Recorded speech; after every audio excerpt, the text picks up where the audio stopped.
Assalamualaikum warahmatullahi wabarakatuh. Segala puji bagi Allah, Tuhan semesta alam. Kali ini akan disampaikan kisah karomah dari 7 wali Allah di Nusantara, yang buktinya masih ada meskipun dirinya telah wafat. Karomah dapat diartikan kemuliaan. Karomah para wali berarti kemuliaan yang Allah anugerahkan kepada wali-walinya. Setiap karomah yang Allah berikan kepada hambanya menunjukkan bahwa hambanya adalah orang-orang yang soleh. Seperti karomah yang dimiliki oleh ulama-ulama di Nusantara berikut ini. Pertama, adalah kisah karomah Kiai Mahmud asal Sumeneb, yang melempar ikan yang sudah jadi tulang tapi bisa berenang lagi. Kecamatan Ambunten, dikenal sebagai wilayah yang penuh dengan kisah karomah waliullah, seperti kisah karomah Kiai Macan, alias Raden Demang Singoleksono, yang dikisahkan memiliki banyak karomah. Salah satunya ialah, ketika ada warga kemalingan, cukup dengan menabuh kentongan kecil, maka saat itu juga si maling menyerahkan diri sekaligus membawa kembali barang curiannya. Kiai Macan juga dikenal dengan karomahnya yang menaiki pesapean papa dalam bahasa Madura, yang artinya, pelepah pisang yang biasa dibuat sapi-sapian oleh anak kecil. Sembari terbang saat mengambil panji-panji keraton Sumeneb yang dibawa ke Blambangan, pulangnya, beliau naik mondung atau hiu, seorang diri, kata Nyai Hajah Munifah, salah satu keturunan Kiai Macan, di desa Ambunten Timur. Tak hanya kisah kekeramatan Kiai Macan, ada lagi kisah karomah 2 wali di Ambunten yang konon masih bisa terlihat hingga saat ini, pada orang-orang tertentu, yaitu kisah karomah 2 wali di Sungai Pandi, Ambunten Tengah. Di suatu masa, sekitar pertengahan tahun 1800, hiduplah seorang ulama besar di Ambunten bernama Kiai Raushi. Kiai Raushi masih memiliki hubungan darah dengan Kiai Macan Ambunten. Beliau juga disebut masih berkerabat dengan Kiai Mahmud Aing Panas, ayah Kiai Imam, pendiri pesantren Karai, Ganding. Suatu ketika, Kiai Mahmud diriwayatkan bertamu ke kediaman Kiai Raushi yang berada di pinggir Sungai Pandi, yang sekarang masuk wilayah desa Ambunten Tengah, kata Kiai Raheli, yang leluhurnya memiliki hubungan kekerabatan dengan Kiai Raushi. Sesampainya di kediaman Kiai Raushi, Kiai Mahmud berkata pada Kiai Raushi, bahwa dirinya ingin makan ikan laut. Lalu Kiai Raushi bergegas mengambil jaring yang biasa digunakan para nelayan dan menghamparkannya ke halaman rumah beliau.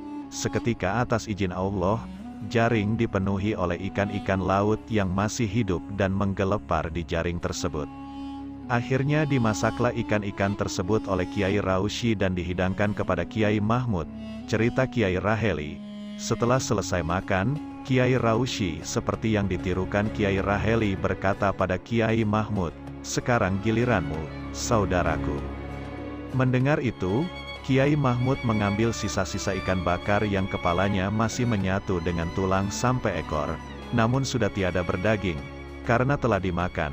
Ikan bakar tersebut lalu dilempar oleh Kiai Mahmud ke Sungai Pandi yang tak jauh dari situ. Ajaib! Ikan yang tak berdaging itu atas izin Allah hidup dan berenang-renang di sungai.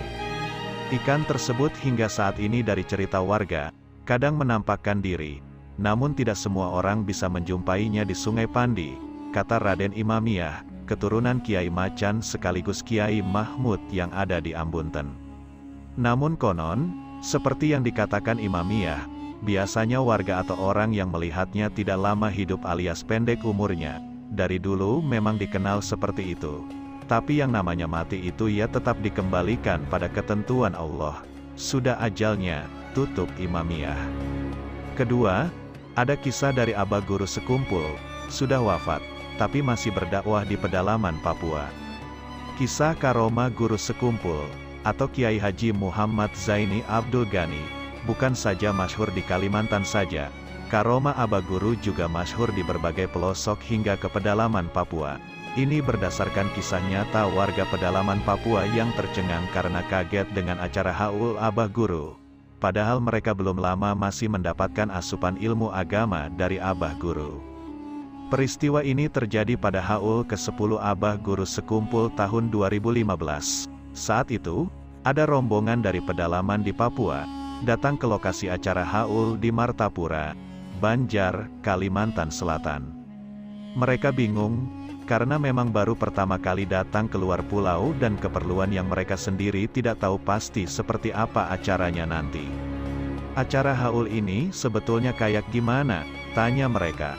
Mendengar ada rombongan haul, panitia acara menarik mereka ke dalam makam guru sekumpul, jumlahnya puluhan.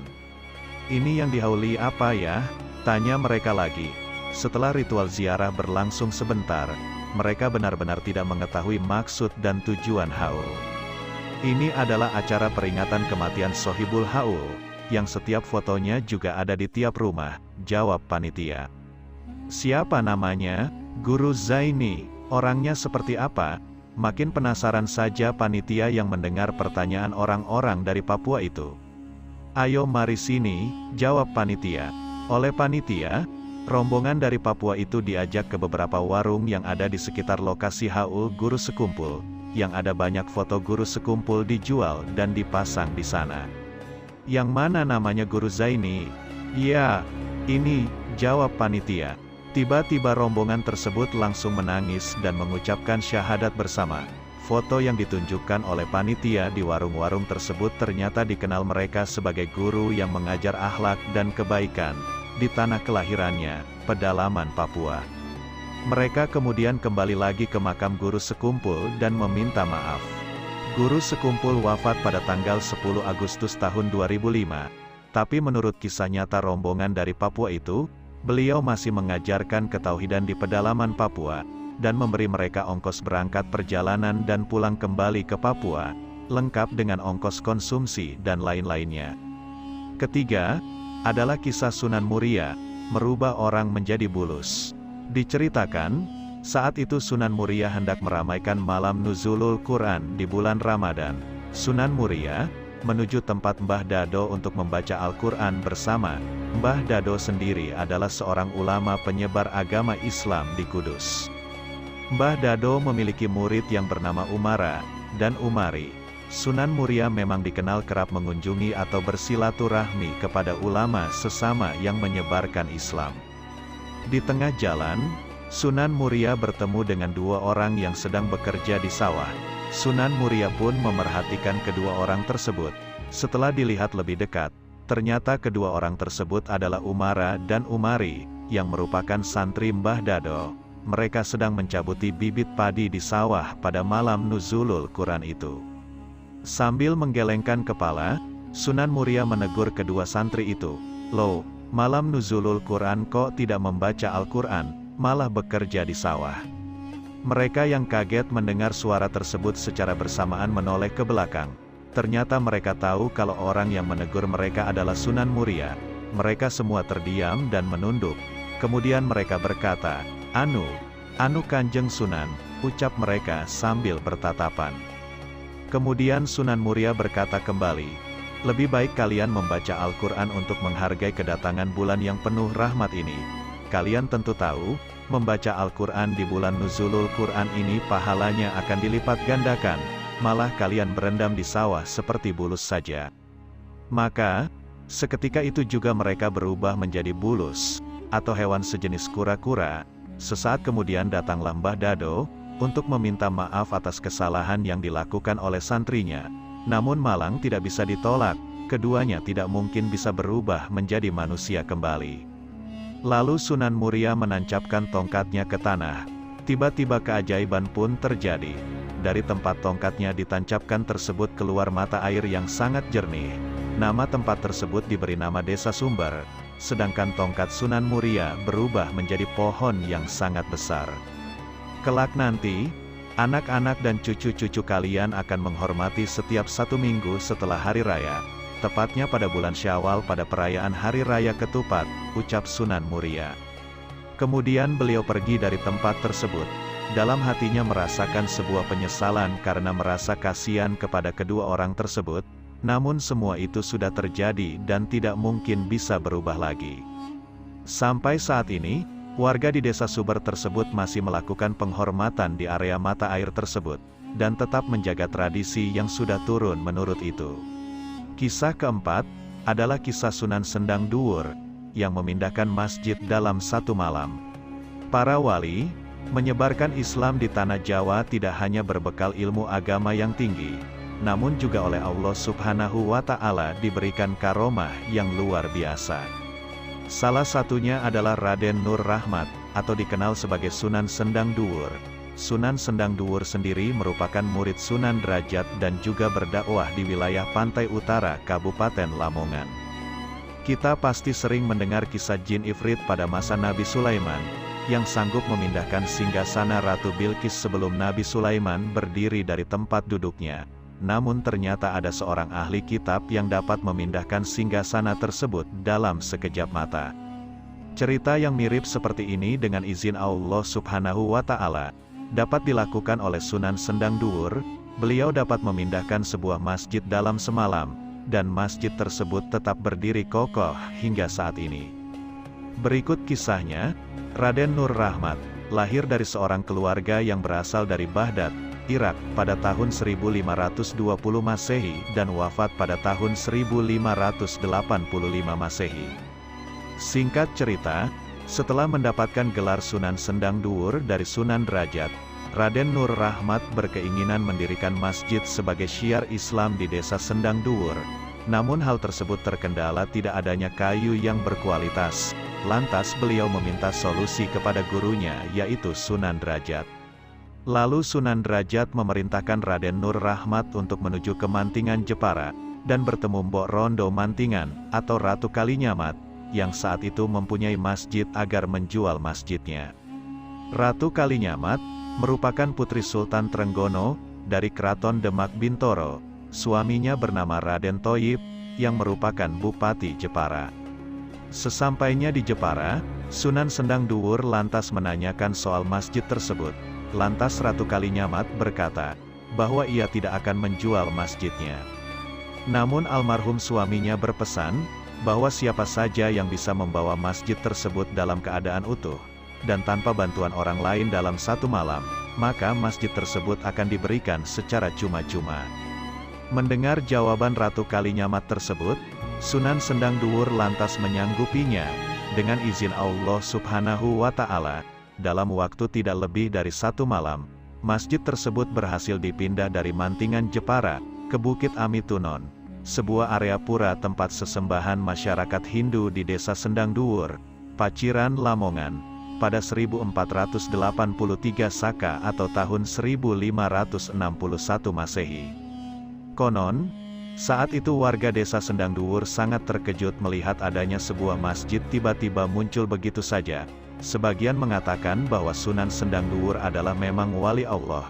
Sebagian yang lain mengatakan bahwa hal tersebut adalah sihir terbesar yang pernah ada. Sunan Sendang Duur lantas menjelaskan bahwa tidak ada sihir dalam agama Islam, karena jika sihir pasti akan ada ritual, tetapi ini adalah murni kekuatan doa, atas izin Allah Tuhan semesta alam. Warga Hindu yang masih tidak percaya, lantas meminta Sunan Sendang Duur untuk membuktikan, bahwa hal tersebut adalah atas izin Allah. Akhirnya Sunan Sendang Duur berdiri di hadapan warga, dia memegang sebuah batu yang sangat keras. Atas izin Allah, batu tersebut perlahan hancur dan menjadi pasir.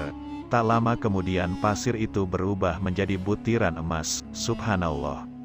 Sebagai masjid tertua di Lamongan, sampai saat ini Masjid Sendang Duur masih ramai digunakan sebagai tempat sholat dan acara-acara pengajian. Kelima adalah kisah Syekh Muhammad Nawawi Al-Jawi Al-Bantani, membetulkan arah kiblat dan jazat yang masih bersih. Syekh Nawawi Al-Bantani merupakan ulama terkemuka asal Banten yang diakui dunia dengan ratusan karya yang kini menjadi rujukan keilmuan di kalangan pesantren dan lembaga pendidikan. Selain mumpuni dalam keilmuan, Syekh Nawawi Al-Bantani juga banyak kisah mengenai karomah atau keistimewaan yang dimilikinya. Kisah karomah Syekh Nawawi Al-Bantani ini ditulis Adi Maftuhin dalam buku Sanad Ulama Nusantara, Sahifa, 2018. Suatu ketika, saat Syekh Nawawi masih remaja, dia mengunjungi Masjid Pekojan Jakarta, masjid yang dibangun oleh Sayyid Utsman bin Aqil bin Yahya bin Alawi, ulama dan mufti Betawi, ternyata memiliki arah kiblat yang tidak tepat saat masjid tersebut diperluas dari 500 meter persegi menjadi 2000 meter persegi. Penentuan arah kiblat Masjid Pekojan ditentukan Sayyid Utsman sendiri. Maka saat Syekh Nawawi memberitahukan tentang arah kiblat yang tidak tepat, terjadi perdebatan antara Syekh Nawawi dengan Sayyid Utsman. Sayyid Utsman tetap berpendirian arah kiblat Masjid Pekojan telah benar, sementara Syekh Nawawi berpendapat, arah kiblat Masjid Pekojan mesti dibetulkan. Saat perdebatan tak menemui titik temu, Syekh Nawawi kemudian mendekat ke Sayyid Utsman, sehingga dirapatkanlah tubuhnya agar bisa saling mendekat. Sayyid Utsman termangu, karena Ka'bah yang dia lihat mengikut telunjuk Syekh Nawawi Al-Bantani terlihat jelas. Sayyid Utsman takjub dan menyadari, remaja yang bertubuh kecil di hadapannya ini dikaruniai kemuliaan, yakni terbukanya mata hati. Dengan rasa hormat, Sayyid Utsman kemudian memeluk tubuh kecil Syekh Nawawi Al-Bantani. Hingga kini, jika berkunjung ke Masjid Pekojan, atau Masjid Jami' An-Nawir ini akan terlihat perubahan arah kiblat yang miring menghadap arah barat laut. Lokasi yang menjadi tempat Habib Utsman melihat Ka'bah, berada di mihrab Masjid Pekojan. Syekh Nawawi Al-Bantani, lahir di Tanara, Banten tahun 1815. Nama aslinya Muhammad Nawawi. Ayahnya bernama Umar bin Arabi, seorang penghulu yang bila diurutkan nasabnya, sampai kepada Sultan Maulana Hasanuddin Banten. Syekh Nawawi Al-Bantani, wafat di kota suci Makkah Al-Mukarramah, pada tahun 1897. Jenazah beliau lantas dimakamkan di pemakaman Mala, kota suci Makkah Al-Mukarramah. Namun ada kisah luar biasa di balik makam Syekh Nawawi Al-Bantani. Sebagaimana tradisi pemakaman di kota suci Makkah, bahwa setiap makam yang telah beberapa tahun maka harus dibongkar, sisa tulang belulang yang ada kemudian diambil dan dijadikan satu, kemudian tulang-tulang tersebut dipindahkan dan dikuburkan kembali di sebuah tempat di luar kota suci Makkah. Liang kubur yang telah kosong itu, lalu dibiarkan terbuka untuk digunakan pemakaman jenazah baru. Namun, pernah terjadi sesuatu yang mengejutkan yang terjadi pada makam Syekh Nawawi Al-Bantani. Saat para petugas akan membongkar makam Syekh Nawawi Al-Bantani, para petugas lantas terkejut karena tak menemukan sisa-sisa tulang belulang. Yang mereka temukan hanyalah sebuah jasad yang masih utuh yang tidak membusuk, tidak lecet, kain kafannya juga masih putih, alias bagus seperti jenazah yang baru dimakamkan, padahal Syekh Nawawi Al-Bantani telah lama wafat. Peristiwa ini benar-benar tak lazim dan membuat terkejut para petugas. Peristiwa ini lantas dilaporkan kepada atasan mereka, lalu sang atasan menyimpulkan, bahwa makam itu bukanlah makam orang sembarangan. Dengan adanya peristiwa tersebut, pemerintah Arab Saudi lalu menghentikan pembongkaran makam Syekh Al-Bantani, dan sampai saat ini, makamnya masih bisa dijumpai di pemakaman Mala, Makkah, Al-Mukarramah. Keenam, ada kisah Kiai Hamid Pasuruan, yang membangun pondok pesantren saat dirinya sudah wafat.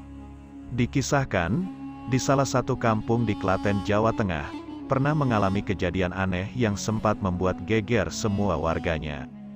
Sudah selayaknya, di suatu daerah memang biasanya terdapat tokoh masyarakat yang terpandang akan ilmu agamanya. Pada suatu ketika, tokoh masyarakat di daerah Klaten yang bernama Fulan, kedatangan tamu dari luar kota. Tamu tersebut tak lain adalah wali Allah, Mbah Hamid Pasuruan. Setelah berbincang-bincang dan mengutarakan maksud kedatangan si tamu ke daerah tersebut, Mbah Hamid Pasuruan langsung menjalankan misinya sebagai seorang pendakwah. Bisa dibilang, Mbah Hamid Pasuruan dalam menjalankan misi dakwahnya di daerah tersebut berjalan dengan lancar. Dakwah Mbah Hamid Pasuruan tak jauh beda dengan pendakwah lainnya, seperti menggelar pengajian rutinan bersama warga di masjid sekitar. Jamaah yang mengikuti pengajian Mbah Hamid Pasuruan ini makin hari makin bertambah. Bahkan, jumlah pengikut pengajian Mbah Hamid Pasuruan itu terus melonjak tiap minggunya. Alhasil, masjid yang digunakan wali Allah itu melebihi kapasitas yang ada. Hingga beberapa bulan kemudian, jumlah yang mengikuti pengajian Mbah Hamid Pasuruan meluber sampai ke pelataran masjid. Dari kian banyaknya jamaah yang hadir di pengajiannya, Mbah Hamid Pasuruan terpikirkan untuk membangun pesantren di desa itu.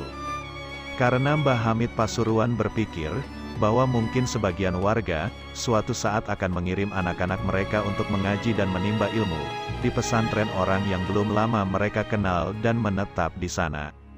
Singkat cerita, pesantren yang diimpikan oleh Mbah Hamid Pasuruan di desa itu pun selesai dibangun. Santri dari luar pun berdatangan. Pembangunan pesantren yang juga terbuka bagi anak warga sekitar itu tak lepas dari salah satu tokoh yang menemani Mbah Hamid Pasuruan. Sesuai dengan amanat yang diberikan Mbah Hamid Pasuruan kepadanya, sang tokoh masyarakat yang membantunya itu kemudian mengelola pesantren tersebut dengan baik. Melihat keadaan pesantren yang semakin hari semakin membaik, pesantren pun pada akhirnya dipasrahkan kepada tokoh masyarakat tersebut. Selain itu, Mbah Hamid Pasuruan juga berpesan agar selalu menjaga dan merawat pesantren yang didirikannya itu dengan baik. 2 tahun telah berlalu, kepergian Mbah Hamid Pasuruan dari daerah tersebut menimbulkan tanda tanya dan mendorong rasa penasaran. Tokoh masyarakat itu pun terpikirkan untuk mengetahui keberadaan orang yang telah banyak berjasa di daerahnya tersebut. Sang tokoh masyarakat itu pun teringat sesuatu, bahwa sebelum pergi meninggalkan kampungnya 2 tahun lalu, Mbah Hamid Pasuruan pernah menuliskan sebuah alamat kepadanya. Ia pun bergegas mencari kertas yang berisikan alamat yang ditulis sang wali Allah tersebut. Setelah ditemukan, tokoh masyarakat itu kemudian membaca dan menganalisis di daerah mana alamat tersebut berada. Tertulis di dalamnya adalah alamat Pondok Pesantren Salafiyah Pasuruan. Tanpa pikir panjang, ia bergegas untuk merencanakan datang ke pondok pesantren tersebut demi mengobati rasa penasarannya. Esok pun tiba, ia pun lantas berangkat ke Pasuruan. Setelah sampai di Pasuruan, ia pun kesana kemari mencari alamat yang ada di kertas itu. Usahanya pun membuahkan hasil. Ia akhirnya menemukan alamat yang dicari. Sesampainya di dalam pondok, dia menanyakan ke salah satu santri tentang Mbah Hamid Pasuruan. Santri yang ia tanya pun sempat kaget dan heran. Namun karena santri itu tahu bahwa Mbah Hamid Pasuruan adalah seorang wali besar, sehingga tidak terlalu kaget. Sehingga, tatkala ada orang yang mencari Mbah Hamid Pasuruan, mungkin orang tersebut pernah bertemu di daerah lain. Karena si Fulan, tokoh masyarakat itu bertanya rumah Mbah Hamid Pasuruan. Lantas santri itu menyarankan untuk sowan ke Kiai Idris, yang saat itu menjadi pimpinan pondok. Sesampainya di rumah Kiai Idris, tokoh masyarakat yang sedari tadi penuh rasa penasaran itu langsung bercerita panjang lebar tentang semua yang terjadi 2 tahun silam di desanya. Kiai Idris yang dari tadi hanya menjadi pendengar tidak percaya, dan juga heran. "Hah, apa benar yang diceritakan Bapak itu?" kata Kiai Idris kepada tokoh masyarakat itu. "Iya betul. Sungguh saya bertemu dengan Mbah Hamid, lawong saya juga sering salaman dengan beliau. Beliau juga sempat mendirikan sebuah pesantren di sana, tapi ditinggal begitu saja selama 2 tahun. Makanya itu, saya kemari untuk menanyakan kepada Mbah Hamid, mengapa pondoknya di sana kok ditinggal begitu saja?" jelas tokoh masyarakat itu. "Saya tadi kaget dan tidak percaya dengan cerita sampean, karena Mbah Hamid Pasuruan sudah lama meninggal," ungkap Kiai Idris. "Memang Anda ini siapa? Kok berani bilang kalau Mbah Hamid Pasuruan sudah wafat?" tanya tokoh masyarakat yang rindu akan Mbah Hamid itu, sambil menunjukkan rasa tidak terima terhadap apa yang telah dikatakan Kiai Idris kepadanya. "Saya putra dari Mbah Hamid Pasuruan," jawab Kiai Idris. Mendengar jawaban itu, kini giliran tokoh masyarakat itu yang tidak percaya dan heran. "Kalau Anda masih tidak percaya Mbah Hamid Pasuruan itu sudah meninggal, mari ikut saya akan tunjukkan makam beliau kepada sampean," kata Kiai Idris yang berusaha meyakinkan tokoh masyarakat tersebut. Tanpa berpikir panjang, sang tokoh masyarakat itu pun langsung mengiyakan ajakan Kiai Idris. Akhirnya, keduanya menuju makam Mbah Hamid yang bertempat di kompleks pemakaman di belakang Masjid Jami Al-Anwar Pasuruan. "Itu makam abah saya," kata Kiai Idris sambil menunjukkan makam Mbah Hamid. Melihat kenyataan itu, Sang tokoh masyarakat yang merasa membangun pesantren dengan Mbah Hamid Pasuruan itu pun tidak percaya dan heran. Baru setelah menghampiri makam yang dimaksud, dan membaca sebuah nama yang tertera di batu nisan makam tersebut, seketika ia pun percaya. Tak lama kemudian dia menangis sejadi-jadinya, mulai jam 8 pagi hingga jam 5 sore di depan makam Mbah Hamid Pasuruan. Setelah puas menangis di depan makam Mbah Hamid, ia pun pulang dengan kabar yang sulit untuk dipercaya orang-orang di kampungnya. Subhanallah. Ketujuh, adalah kisah dari Mbah Bolong dan Mbah Soleh. Masjid Agung Sunan Ampel, yang terletak di Kelurahan Ampel, Kecamatan Semampir, Surabaya, menyimpan sejumlah cerita menarik mengenai para pendirinya. Salah satunya adalah Mbah Sonaji, atau sering disebut Mbah Bolong. Gelar ini bukannya sekedar sebuah olok-olokan, karena Sonaji yang merupakan salah seorang murid Sunan Ampel, ternyata mempunyai karomah luar biasa. Berdasarkan beberapa literatur, Sonaji berasal dari Hadramaut, Yaman. Dari negeri Yaman, Sonaji berangkat ke tanah Jawa pada 1417 Masehi bersama beberapa saudaranya yang sesama habaib, seperti Syahid Robi Nur, Syahid Ahmad Fakih, atau yang lebih dikenal Mbah Kaliagung Tirem Gresik, Syahid Silbani, Wels Blado, Syahid Laduni, Kebagusan Jeporo. Keberangkatan mereka ke tanah Jawa, atas petunjuk Syahid Abdul Majid yang mendapat petunjuk dari Allah, agar mereka berguru kepada Syahid Ali Rohmatullah, atau Sunan Ampel di Padepokan Ampel Delta Surabaya. Karomah yang dimiliki Sonaji, terlihat saat pembangunan Masjid Agung Sunan Ampel. Di mana masjid yang dibangun dengan gaya arsitektur Jawa kuno dan Cina ini, selesai dirampungkan pada 1421 Masehi oleh Sunan Ampel. Sonaji yang pernah menjadi nahkoda kapal, ditugasi mengatur letak pengimamannya dan arah kiblat Masjid Sunan Ampel. Karena sebagai matrus atau nahkoda, Sonaji sangat mungkin memahami ilmu perbintangan dan ilmu falak, atau ijtihad, termasuk tidak sulit menentukan arah kiblat. Sesuai perintah Sunan Ampel gurunya, Sonaji bekerja dengan tekun dan penuh perhitungan. Jangan sampai letak pengimaman itu tidak menghadap ke arah kiblat. Tapi konon setelah bangunan masjid itu selesai, banyak orang yang meragukannya, termasuk gurunya sendiri, yakni Sunan Ampel. Apa betul letak pengimaman masjid ini menghadap kiblat? Demikian tanya orang yang meragukan pekerjaan Sonaji. Namun Sonaji tidak marah atas semua perlakuan orang yang merendahkannya. Sonaji tidak menjawab, melainkan melubangi dinding masjid sebelah barat dengan jarinya sendiri lalu berkata, "Lihatlah ke dalam lubang ini, kalian akan tahu apakah pengimaman ini sudah menghadap kiblat atau belum." Lalu, orang-orang itu pun segera melihat ke dalam lubang yang dibuat Sonaji. Subhanallah, ternyata di dalam lubang itu mereka dapat melihat Ka'bah yang ada di kota Mekah. Orang-orang pun mulai kagum pada Sonaji. Sejak itu mereka tidak berani menganggap remeh Sonaji lagi, dan kemudian pemuda ini mendapat julukan Mbah Bolong. Sampai saat ini, lubang yang dibuat oleh Sonaji ini masih ada di Masjid Sunan Ampel Surabaya. Makam Sonaji atau Mbah Bolong ini, terletak di muka Masjid Agung Sunan Ampel Surabaya. Sejumlah peziarah di makam Mbah Bolong, juga meyakini dengan bertawasul ke Mbah Sonaji, jika memiliki anak yang bandel, maka tidak akan bandel lagi. Selain Mbah Bolong, Sunan Ampel juga memiliki satu murid lagi yang juga mempunyai karomah yang luar biasa, yaitu Mbah Soleh. Konon beliau pernah mati selama 9 kali. Mbah Soleh adalah salah satu santri dari Sunan Ampel, sama halnya dengan Sunan Gunung Jati yang pernah menimba ilmu pada sesepuh Wali Songo ini. Bukan hanya Sunan Gunung Jati yang menimba ilmu dari Sunan Ampel, beberapa Wali Songo lainnya juga pernah berguru kepadanya. Sunan Ampel memiliki banyak sekali santri yang belajar ilmu agama kepadanya. Selain Sunan Gunung Jati dan beberapa Wali Songo, ia juga memiliki murid dari kalangan pejabat kerajaan. Dikisahkan pula, Sunan Ampel banyak memiliki murid dari kalangan biasa saja. Salah satu muridnya yang paling banyak disebutkan adalah Mbah Soleh.